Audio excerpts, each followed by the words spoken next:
Bismillahirrahmanirrahim. Assalamualaikum warahmatullahi wabarakatuh. Waalaikumsalam warahmatullahi wabarakatuh. Gimana kabarnya semuanya? Alhamdulillah luar biasa. Allahu Akbar. Alhamdulillah ya, sepertinya kelihatan bersemangat sekali nih untuk belajar pada materi kali ini.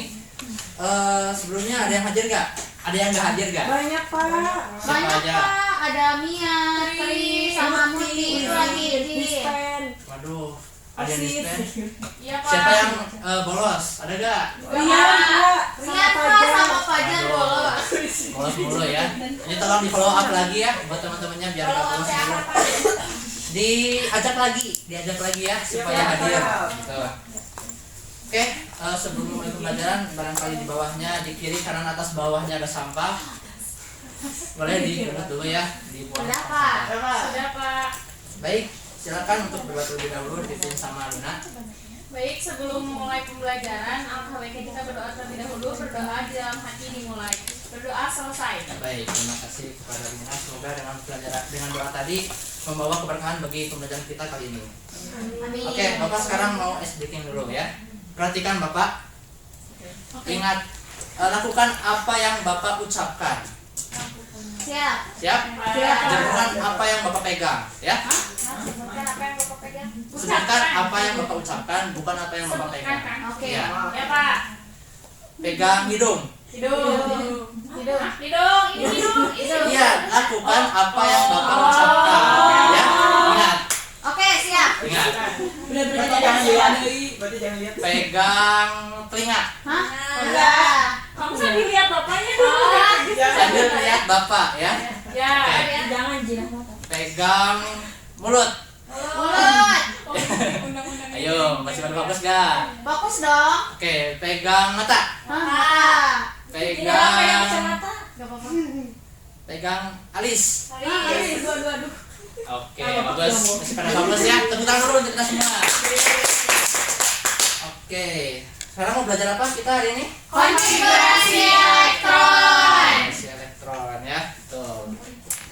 Sebelumnya ada tujuan pembelajarannya. Yang pertama itu peserta didik mampu membedakan konfigurasi elektron berdasarkan aturan model atom Bohr dan asas Aufbau. Yang kedua, peserta didik mampu menuliskan konfigurasi elektron berdasarkan aturan model atom Bohr dan asas Aufbau beserta diagram orbitalnya. Dan yang ketiga, peserta didik mampu menentukan letak suatu unsur dalam tabel periodik berdasarkan periode dan golongannya menggunakan metode konfigurasi elektron dan asas Aufbau. Baik, Bapak mau reminder dulu nih materi sebelumnya. Kita sebelumnya belajar apa nih? Struktur atom. Struktur atom itu ada berapa teorinya? Ada 4. Empat. Ada sebutin ada teori apa aja? Itu Berapa? proton. Terus? Bor. Ya. Rutherford. Sama. Sama. Kasih kabuan tuh terakhir. Bukan. John Dalton. Ya. Tuh. Thomson. Thomson. Selain struktur atom kita udah belajar apa? SPU. SPU. Oke. Jadi dalam sistem periodik unsur itu ada berapa golongan? Ada 18 golongan, Pak. 15 golongan. Terbagi menjadi 2 kelompok besar. Itu kelompok apa aja? Golongan pertama dan golongan transisi. Transisi ya, betul. Nah, jadi sekarang kita akan belajar konfigurasi elektron. Dengan konfigurasi elektron tersebut kita dapat menentukan letak suatu unsur dan dalam suatu tabel periodik. Tuh ya. Oke, coba kalian lihat gambar berikut. Kalian pernah kepikiran nggak sih gimana cara ahli kimia atau kimiawan menentukan letak periode dan golongan suatu unsur pada tabel periodik? Pernah dikit. Dikit, gimana coba Nela? Gak tahu. Mau ke pernah tapi nggak tahu. Kepo, Pak. Kenapa bisa diurutinnya kayak gitu? Oke, jadi letak periode dan golongan suatu unsur pada tabel periodik ini dikelompokkan berdasarkan sifat kemiripan sifatnya gitu. Misalkan ini, golongan 1A atau golongan 1, dia hidrogen, litium, natrium, kalium dan sebagainya, dia mempunyai kecenderungan sifat melepaskan elektron. Makanya untuk unsur golongan 1 ini, dia ini cenderung memiliki muatan positif. Dan selain itu, unsur golongan 1 ini dia cenderung mudah meledak ketika terkena air atau mudah teroksidasi. Nah, sebaliknya ketika golongan 17 atau golongan 7A ini dia cenderung menangkap elektron. Makanya untuk golongan 17 ini dia mempunyai muatan negatif gitu ya dalam tabel periodik itu. Oke, di gambar kedua, gimana sih hubungan gambar di atas dengan tabel periodik unsur? Ini gampang ini. Ada yang jelasin nggak? Gimana Tara? Yo. Hubungannya itu tersusun rapi Pak. Jadi ini golongan ini gitu Bu. Jadi lebih mudah menemukannya kalau kita ingin mencari. Betul ya. Jadi ini hubungannya dengan tabel periodik unsur kan tadi sudah disebutkan ya bahwa di tabel periodik unsur itu unsur-unsur dikelompokkan berdasarkan kemiripan sifatnya.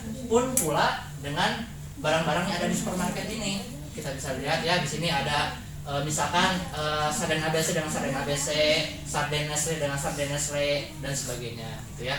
Telur dengan telur, terigu segitiga dengan terigu segitiga gitu sebagainya. Supaya apa? Supaya lebih mudah. Ya. Menemukannya gitu ya. Begitu pula dengan sistem periodik unsur ya. Nah, coba boleh dilihat dulu apa itu konfigurasi elektron. Nah, jadi aja untuk konfigurasi elektron ini adalah susunan elektron berdasarkan kulit atau orbital dari suatu atom. Nah, jadi yang lintasan ini merupakan kulit atom beserta atau orbital atom, di mana dalam kenyataannya ketika kita menggunakan mikroskop elektron, orbital atom ini tidak ada ya. Jadi ini hanya sebagai gambaran saja gitu. Bagaimana elektron mengelilingi suatu inti atom gitu ya. Dan ini merupakan inti atom yang senantiasa akan selalu berada di tengah di atom manapun itu ya. Oke, boleh disimak dulu ya videonya baik-baik. Sobat Edson, setuju nggak jika perayaan malam pergantian tahun baru identik dengan nyala kembang api? Aku suka banget karena kembang api mempunyai warna yang cantik seperti warna kuning, merah, hijau, dan warna lain. Aku yakin pasti Sobat Edson penasaran kenapa ya ledakan kembang api bisa menghasilkan warna-warni yang cantik nanti.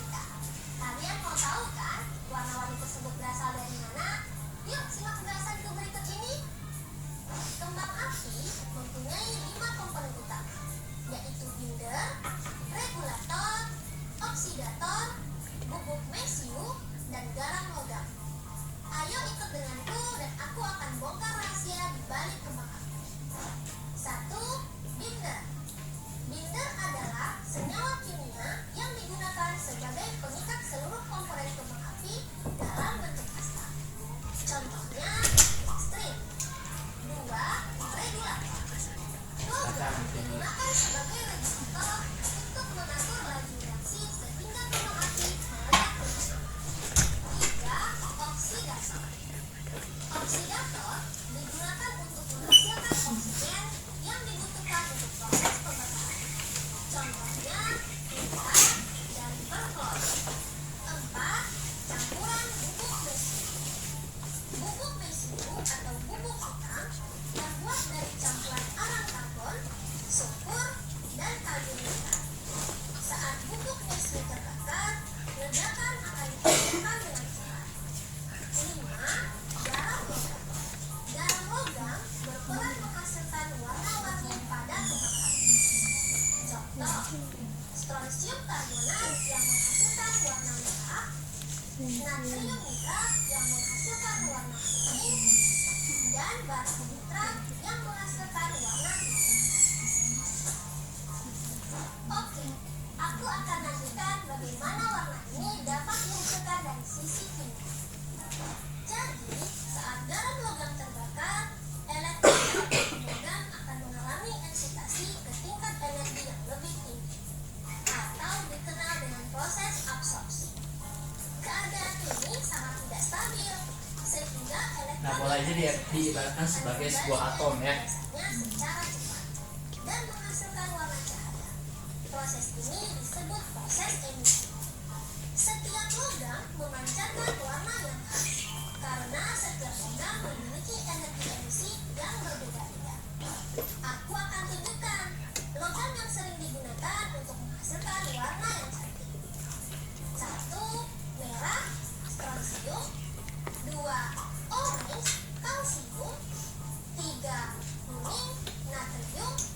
4. Hijau, barium. 5. Merah, putih, aluminium. Semoga pandemi ini segera berlalu dan kita bisa melihat lagi kembang api warna-warni menembus langit yang gelap di perayaan tahun baru. Baik. Tadi disebutkan ada beberapa unsur yang bisa menghasilkan warna kembang api. Coba ada yang mau sebutin nggak? Barium. Strontium. Ya, Lina gimana? Ada strontium itu tadi menghasilkan warna merah, barium warna orange, Ya, tembaga warna biru, dan aluminium warna putih, Pak. warna putih ya, benar. Tadi maaf ada sedikit info ya di nomor atomnya itu. Kalau L kan tadi di video itu 11. Harusnya itu nomor atom 13 ya. Oke, jadi yang pertama itu kita akan membahas mengenai teori atom Bohr. Nah, Niels Bohr ini mengungkapkan bahwa atom terdiri atas inti atom yang bermuatan positif, sedangkan elektron ini bergerak mengelilingi inti atom pada lintasan-lintasan tertentu berdasarkan tingkat energi yang tertentu juga. Nah, seperti ini ya contohnya. Ini merupakan inti atom yang pasti akan berada di tengah ya, ada di paling pusat atom. Kemudian dia dikelilingi oleh berbagai elektron dengan berbagai lintasannya. Nah, ini ada kulit K. Kulit K ini dia hanya mampu menampung maksimal 2 elektron saja, atau kulit pertama ya, kulit K itu. Kulit L atau kulit kedua dia dapat menampung maksimal 8 elektron atau 2 kali 2,2.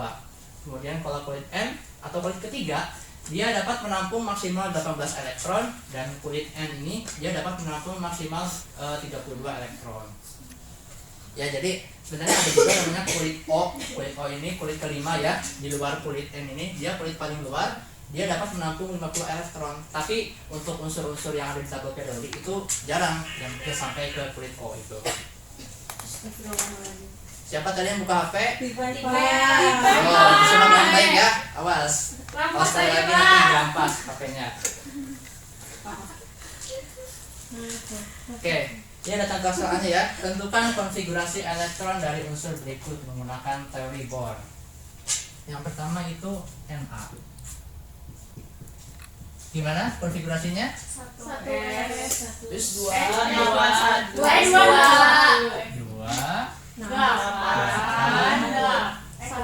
Oh. Kalau yang P gimana? 2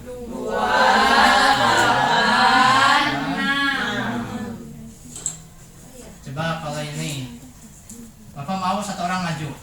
Siapa? Ya, boleh, Pak.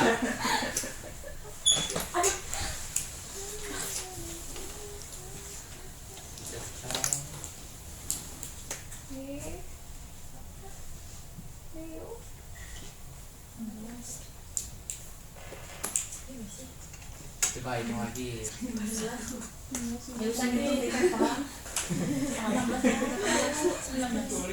Ya, betul. Jadi ada berapa kulit atom K itu? 4 ya. Elektron valensinya berapa? Elektron valensinya berapa, Tipe? Berapa? Elektron valensi 1 ya. Jadi elektron valensi itu kulit kedua. Tekan dulu. Bagus ya. Kasih perhatikan. Oke, baik. Sekarang yang contoh soal menentukan golongan dan periode untuk konfigurasi elektron Niels Bohr. Misalkan ada unsur yang ini ya, kalium nih. Jadi kan benar ya, 2881. Dimana untuk unsur K ini dia punya 1 elektron valensi. Dimana elektron valensi ini dia bertindak untuk menentukan golongan berapa itu ditentukan oleh elektron valensi. Seperti ini ya. Dia elektron valensinya 1, maka dia golongannya pun sama, golongan 1. Golongan 1A ya lebih tepatnya. Selanjutnya kita lihat jumlah kulitnya. Nah, jumlah kulit ini dia menentukan dia berada di periode keberapa. Seperti ini ya, 2881. Dia ada berapa kulitnya? 4. Nah, maka karena dia kulitnya ada 4, maka periodenya juga dia berada di periode ke-4. Gitu ya. Seperti ini juga AS. Dia konfigurasi elektronnya 28 18 5. Elektron valensinya 5, berarti golongan 5. golongan 5. Periodenya ke 4. 4 karena dia ada 4 ya jumlah subkulitnya. Oke, yang selanjutnya ada bentuk-bentuk orbital ya. Nah, ini sebelum kita belajar mengenai teori atom konfigurasi Outlaw, kita tahu dulu bentuk-bentuk orbital seperti ini ya. Untuk orbital S ini dia hanya dapat menampung maksimal 2 elektron seperti ini ya, bentuknya bulat biasa gitu. Kemudian untuk orbital P ini maksimal 6 elektron, dia bentuknya itu tumpang tindih gitu ya, terpilin si elektronnya itu. Kemudian untuk orbital B ini maksimal 10 elektron, dan untuk orbital F maksimal 14 elektron. FYI aja ya untuk materi ini, for your information. Untuk materi ini hanya sebagai wawasan aja ya, karena tidak akan masuk ke materi ujian ya. Bahasa Inggris gimana Pak? Belum tahu kalau disingkat. Gimana Spanyol? Jangan kudet ya. Nih, Kok mau hina Pak? Enggak juga. Gitu ya. Terus ya, kita kembali lagi ya ke materi. Sekarang yang ketiga, konfigurasi elektron berdasarkan asas Aufbau. Dimana untuk asas Aufbau ini beliau mengungkapkan bahwa pengisian konfigurasi elektron dimulai dari tingkat energi yang paling rendah ke tingkat energi yang paling tinggi. Nah, dimana untuk energi yang paling rendah ini dia berada di 1s2. Nah, setelah 1s2 dia turun ke 2s2, kemudian ke 2p6, 3s2, kemudian balik lagi ke 3p6, ke 4s2, dan berlanjut sampai dia berakhir di 8s2. Nah, bentuknya ini seperti ular-ularan gitu ya. Dan kalian juga harus hafal ini untuk urutan konfigurasi elektronnya bagaimana gitu. Tapi untuk latihan soalnya boleh kalian lihat dulu ya di gambar ini nanti. Oke. Selanjutnya ada, nah, jadi apa sih makna dari 1s2, 2s2, 3s2 dan sebagainya itu? Nah, kita lihat di sini ada contoh 1s2. Satunya ini dia menyatakan letak kulit. Nah, artinya dia berada di kulit keberapa sih? Gitu. Jadi kan ada berapa macam kulit gitu ya di teori Niels Bohr itu. Nah, kalau misalkan ini kita 1s2. Satu ini dia menyatakan letak kulit ke berapa. Nah, kemudian kalau S-nya ini menyatakan letak subkulit. Nah, subkulit itu kan tadi udah disampaikan juga ya. Untuk subkulit S dia menampung maksimal 2 elektron, subkulit P itu dia maksimal 6, subkulit D 10, dan subkulit F ini 14 elektron. Nah, kemudian untuk yang pangkatnya itu apa? Nah, kalau pangkatnya ini dia menyatakan jumlah elektron yang ada pada subkulit tersebut. Nah, misalkan ini 1s2, dia berarti ada 2 elektron dalam 1s tersebut. Kalau misalkan seperti ini 5d8, jadi bagaimana bacanya? Dia ada di letak kulit ke-5 pada subkulit D, dan di subkulit tersebut ada 8 elektron. Tuh ya, jadi tidak serta-merta jumlahnya harus 10 elektron, bergantung kepada jumlah elektron atau jumlah atom yang ada pada unsur tersebut ya.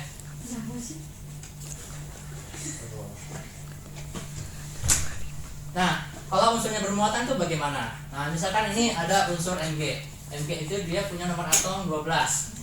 1s2, 2s2, 2p6, 3s2.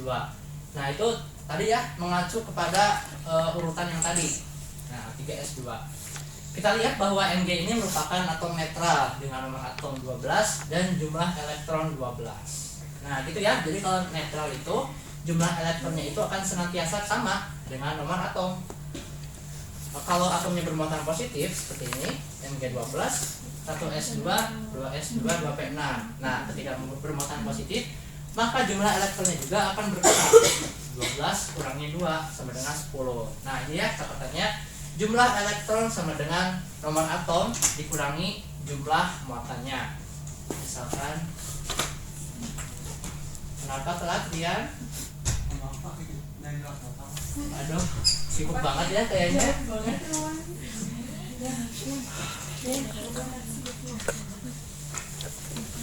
Oke. Kalau misalkan kita punya unsur 17 aluminium, dia nomor atomnya berapa? 17.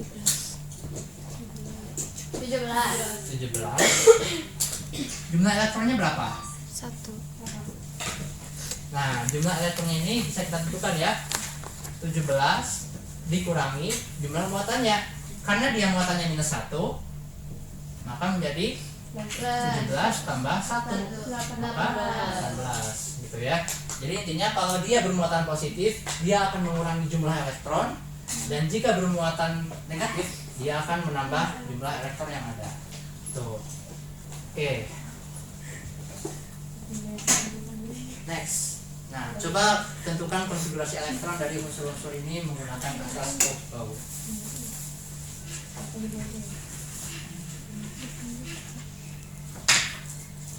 Oke.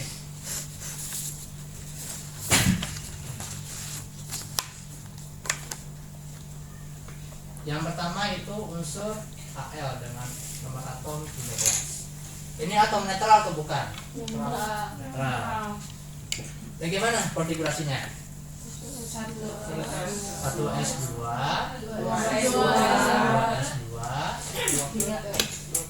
2p, berapa? 6, 3s, 1. s, 2, 3. Oh iya. Ya. Punya 10. Kan S kan 2. Bapak IS maksimal 2. Sorry Bapak kurang konsentrasi ya, maaf. 3s2 berarti ada lagi ya. 3p, 1. ya. Terima kasih sudah mengkoreksi ya. Kalian sudah pintar ini.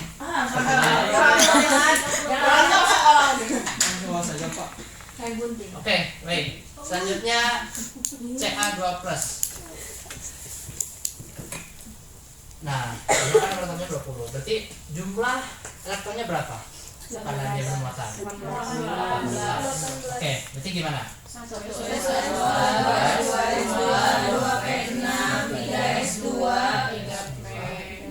3p, 3p6. Enggak, 3P4 karena kan 18 ya, Pak. Coba itu lagi. 20 nih. 2. Oh, jumlah 2. Benar Ya, benar ya. 3 cuma benar pas. Udah. Masih ingat ya? Yo. Iya Masa udah lupa tadi jumlah elektron maksimal P. Apa Lina nggak lulus umum? Oke. Rian, silakan coba. Karena kita maju. Gimana konfigurasi elektronnya?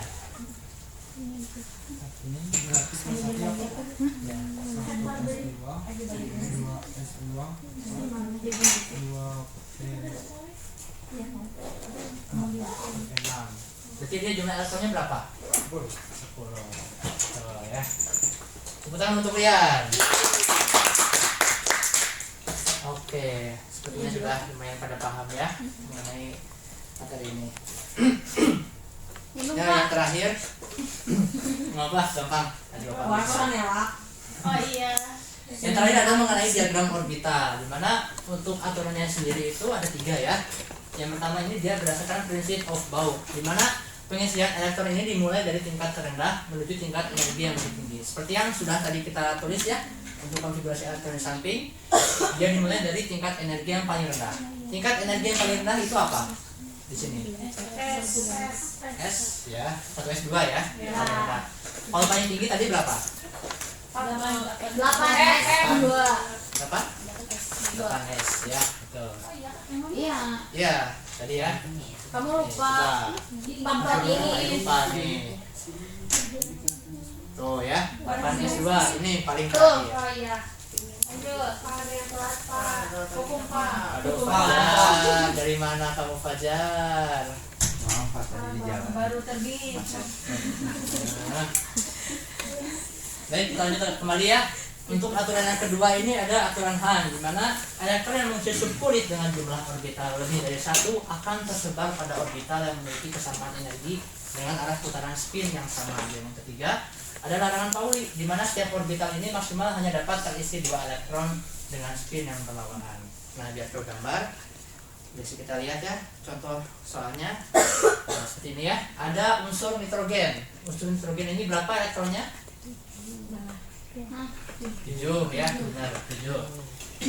Konfigurasi elektronnya 1s2, 2s2, 2p3. Nah, untuk aturan penulisannya itu dia dimulai dari yang terkecil dulu ya, dari kita kecil 1S2. Dia dimulai dari putaran spin yang ke atas terlebih dahulu. 1, baru setelah dia penuh, baru dia tuliskan konfigurasi putaran spin yang ke arah bawah. Nah, begini. Itu pula dengan yang 2S2. Karena dia S itu hanya dapat menampung 2 elektron, maka dia hanya ada satu kamar. Kita sebut kamar saja ya di sini. Kamar atau kotak gitu. Jadi di S ini dia hanya punya satu kamar. Nah, cara menuliskannya 1, 2. Nah, selanjutnya yang 2P3. 3 kotak ya, atau 3 kamar. Nah, karena kan di sini cuma 3 elektron, maka kita usahakan untuk penuh dulu si kamar-kamar ini ya. Nah, kita isi dengan arah spin ke atas terlebih dahulu. 1, 2, 3. Nah, coba kita lihat apakah sudah sama jumlah elektronnya. Sudah ya. Coba kalau misalkan yang F. Yang F ya. Kan kita tinggal ganti ya, 2P5. Berarti kita gimana nih selanjutnya? Tambahin 2. Tambahin 2 ya. Dengan arah spin yang berbeda. Nah, kalau tadi ke atas sudah penuh nih semua arah ke atas. Sekarang tinggal arah spin yang ke bawah. 4, 5. Sudah pas? Sudah 9? Oke. Ya. Oke, selanjutnya kita akan sedikit simulasi ya. Berarti aku ya, Pak. Belum. Sabar.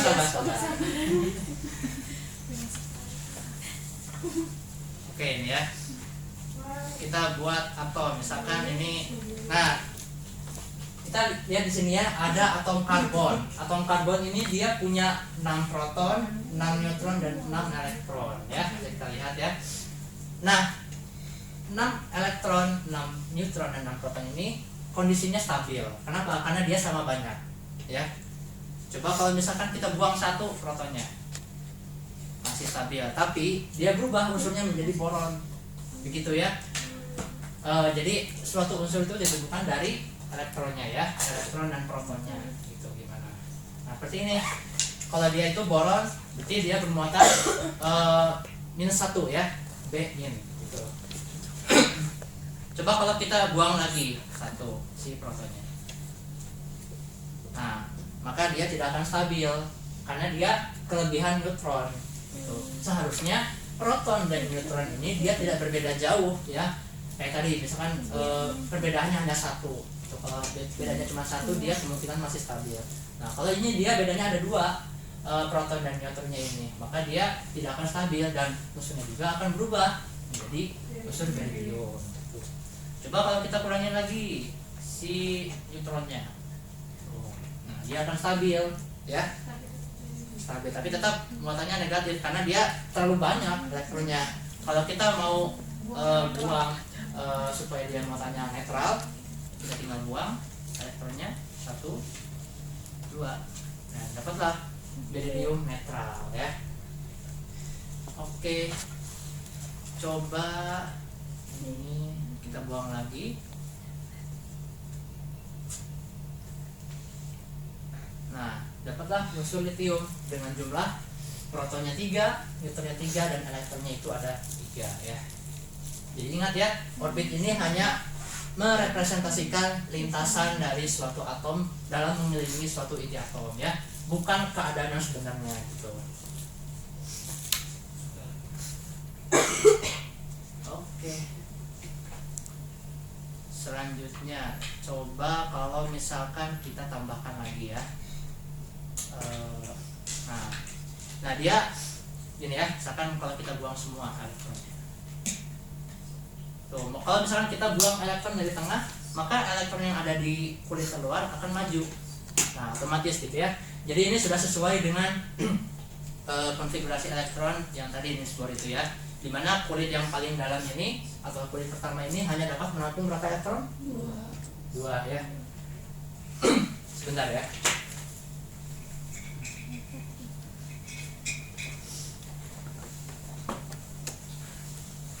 Oke, gitu ya. Kalau misalkan kalau kita tambahkan ke tengah, ini nggak akan masuk ya. akan otomatis pindah ke kulit terluar. Gitu. Oke, sampailah kita menuju sesi kuis ya. Harap persiapkan diri kalian ya.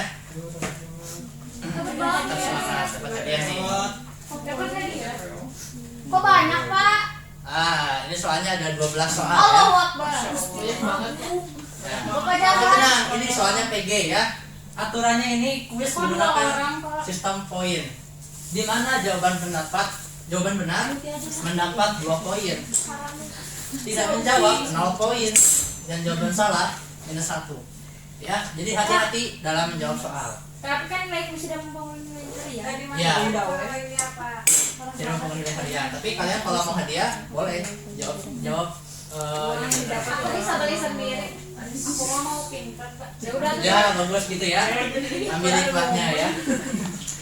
Nah, bagi 2 orang yang mendapat poin tertinggi berhak mendapat reward. Nilai kuis tidak mempengaruhi nilai harian. Terus satu lagi ya, lupa Bapak tuliskan.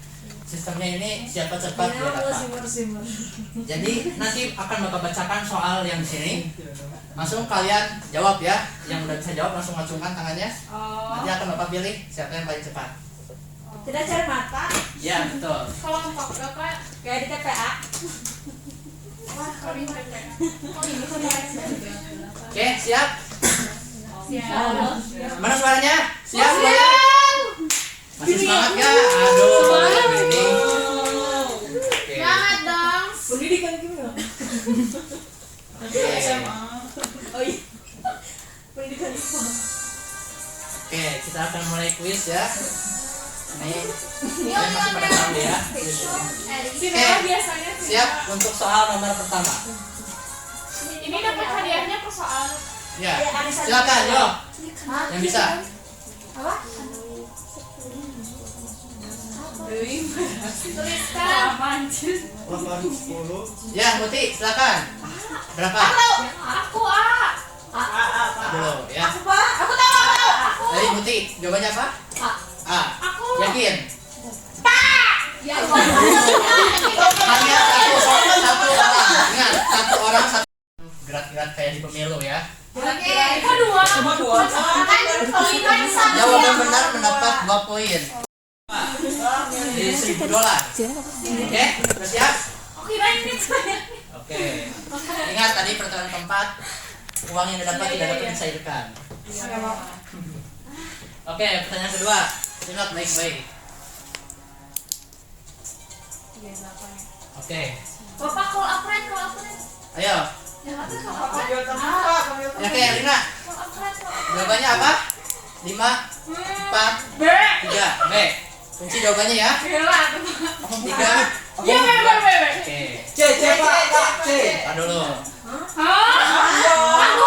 Ya. Ya. Oke. Kita lihat ya jawabannya. 2, 1.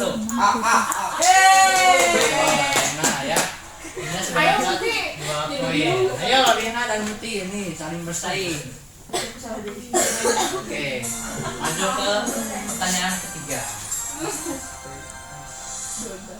Simak baik-baik soalnya.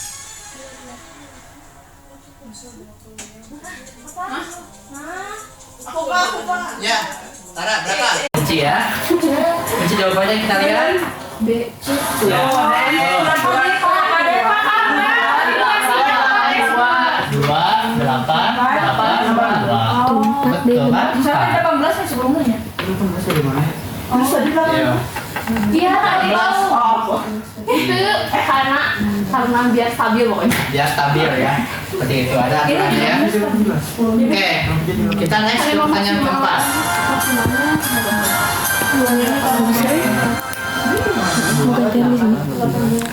Simak baik-baik pertanyaannya. Kulit M. Silakan yang bisa jawab langsung. Raise hand. Ya, Vina. Ih, 18. Dek. raise hand dulu tidak berlaku ya. Putih, ya. C. 10. Yakin? 3. Ini pulang aja sebelum Yakin Putih? Jawabannya C. berarti apa jalannya? D. Oke. Angka kunci ya. Putri Melon. Oke, kalian jawabannya apa benar? Gimana tuh? Bukan deh. Iya. Karena aku tadi bilang 82 tapi aku nggak raise hand. Iya, kamu harusnya scan dulu.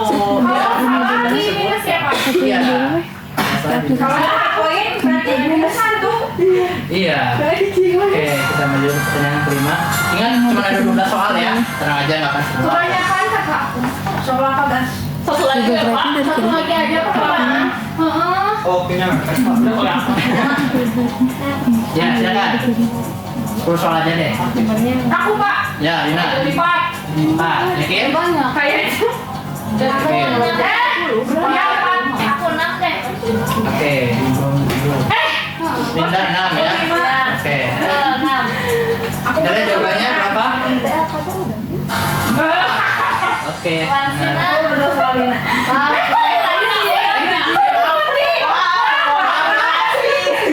Maaf ya. Ada sedikit kesalahan.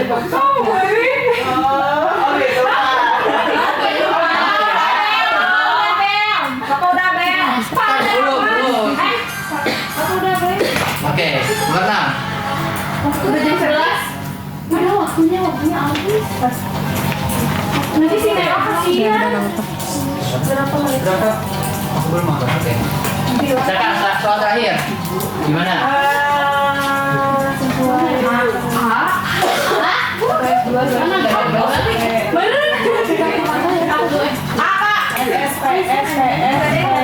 Gimana?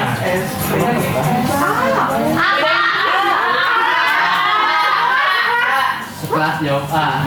Ya, kita lihat ya. Bisa, Pak. Ini kamu saya Inggris itu kan? Oke, kalian jawabannya.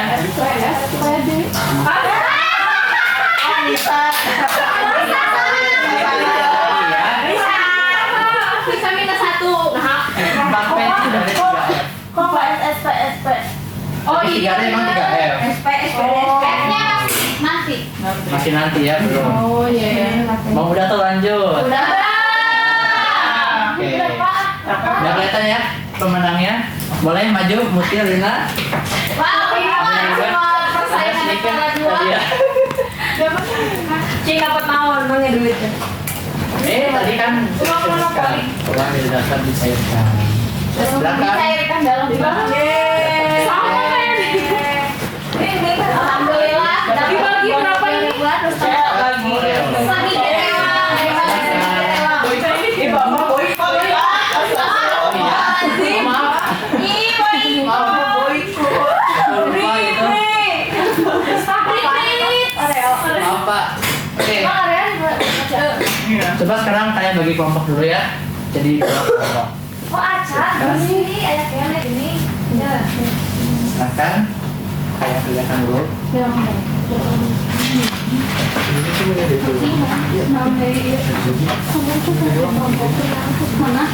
Oke. Boleh dibaca dulu ya untuk wacananya. Di sini ada mengenai kembang api dan coba dibikin beberapa pertanyaannya.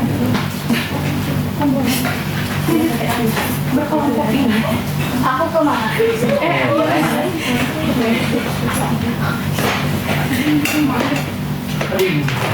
Duitnya kali Jakarta. Iya boleh dibuka aja ya.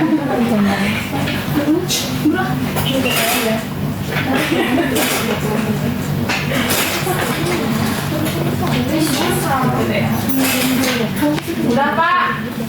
Udah.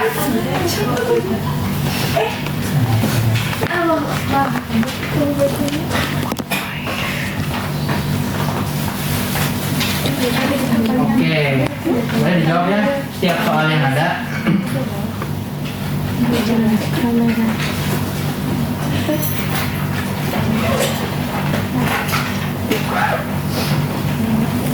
Oke, gimana, ada kesulitan nggak? Udah. Udah. Oke, kita mau dengar jawaban dari kelompok 1. Coba yang nomor pertama, bagaimana cara menggambarkan susunan elektron dalam suatu atom yang terdapat pada suatu atom? Gimana?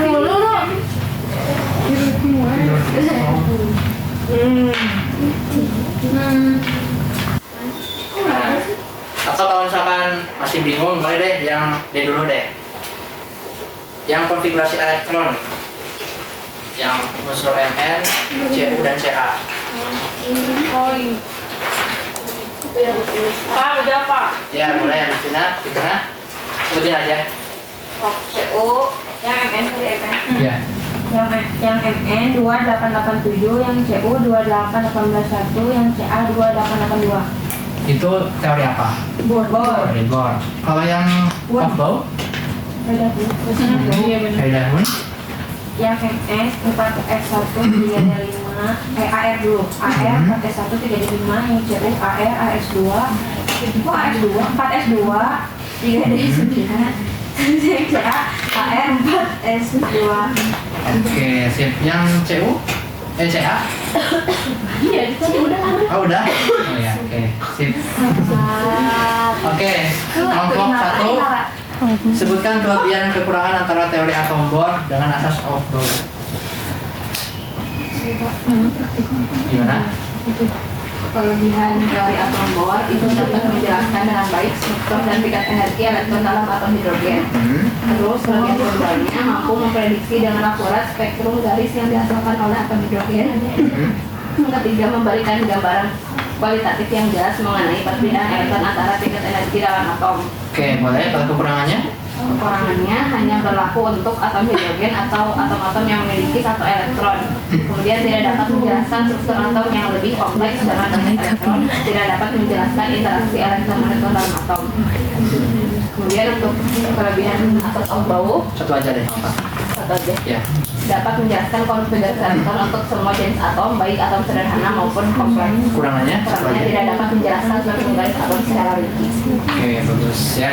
Oke, bagus. Ada yang mau bikin kesimpulan nggak dari pembelajaran ini? Bisa apa? Boleh bikin dulu kesimpulannya. Bentar Pak. Yang lain.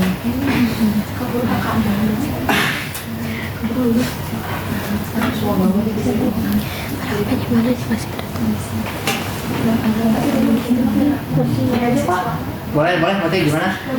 Tadi kita udah mempelajari Apa aja? tentang teori atom Bohr. Terus ada yang tadi konfigurasinya itu ada yang 2, 8, 16. Pokoknya dari yang kulit yang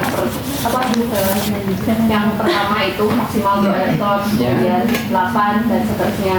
Terus ada teori atom Aufbau itu yang pakai asal S2, 2S2 dan seterusnya. Itu aja Pak. Oke, betul ya. Terima kasih kepada Muti yang sudah menyimpulkan materi pada pembelajaran kali ini. Oke,